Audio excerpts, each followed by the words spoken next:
Mətn suallarına baxırıq. Mətnimizin adı ana müdrikliyidir. Ana hansı cəhətinə görə Yunanlılarla müqayisə olunur?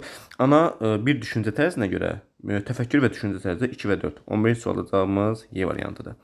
12. Ananın malqaranı məhz yad adamlara satmasının səbəbləri hesab oluna bilər.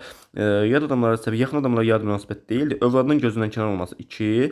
Bir də malqaraya sahibinə olan münasibəti 2 və 4.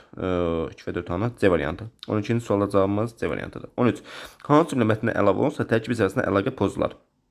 Yaşlı adamla yaddaş ola bilər. Həyatimizin gözəlliyi heç nə dəyişən ola bilər. Adama heç vaxt yaxın adamlardan fayda gəlməz. Bu yanlışdır.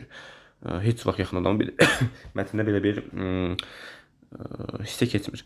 Mətndə sizin hansı fikri doğru hesab etmək olar? Övlad anasının görüşünü tək getməyib. Təbii ki, tək getməyib. Onun nəvə nəticə ilə gəlmişdi. Axı deyir, nəvələr qaçdı ananın yanına. A variantı ilə doğru fikirdir. Müqayisə zirvələsində doğru fikirdir. Anaya kövrək deyə bilərik. Anaya kövrək deyə bilərik. Həm də nənə, bəli, təbii ki, nənədir. Oğul qətiyyətli, oğlun bir qətiyyətli adamını görmürük.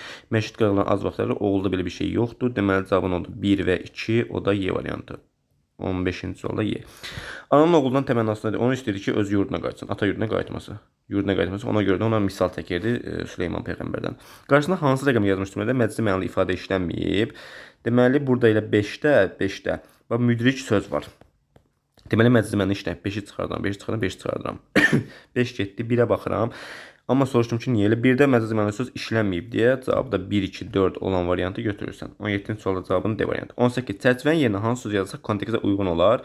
Qədim Yunan dramaturgiyası olacaq da, qədim Y variantı olacaq 18-də. 19. Süleyman sitat getməkdə anlam məqsədi nə idi?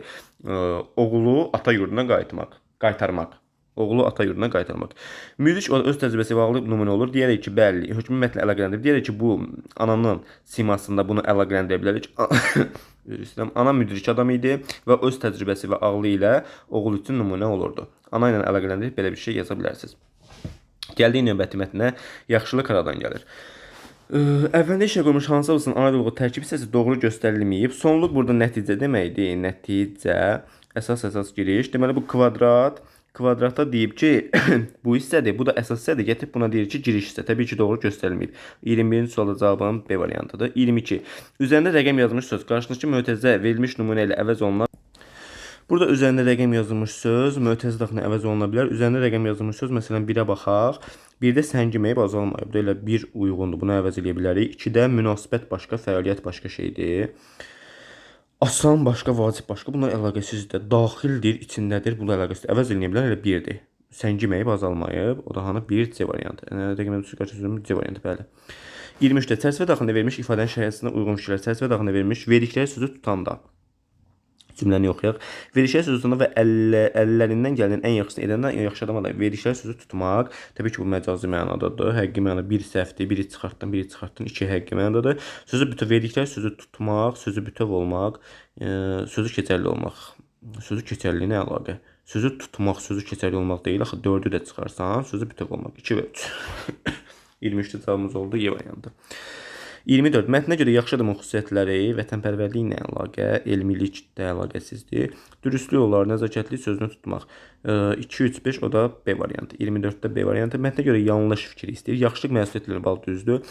Tək bir insan düşüncəyə bağlı təbii ki, bütün qədim filosof yaxşılığın olduğunu, bütün qədim filosof, bütün sözü ilə başlayan ümumiyyətlə cümlələr çox zaman yanlış olur. Bütün qədim filosof yaxşılığın olduğunu müzakirə edirlər. Burada biz bütün qədim filosofların müzakirəsini görə bilmirik. 25-ci sualda səhv C variantı. Yəni düzgün cavab C-miz olacaq. Hansı sözlə başlayan abzada mətnin çıxan nəticəni müəyyən etmək olar? Nəticəni çıxada buradan belə nəticə çıxarmaq olar. Yaxşı fikir əməl deməli hansı cümlə ilə başlayan deyirsə, nəticə hissəsində hansı cümlə ilə başlayır? Buradan cümləsi ilə başlayır. 26-da cavabımız C variantı. 27 yaxşılıq bağlılıqdır. Düşüncələrlə bağlı olacaq, əməllərlə bağlı olacaq, münasibətlə bağlı olacaq da 2 və 3. 27-də A variantı.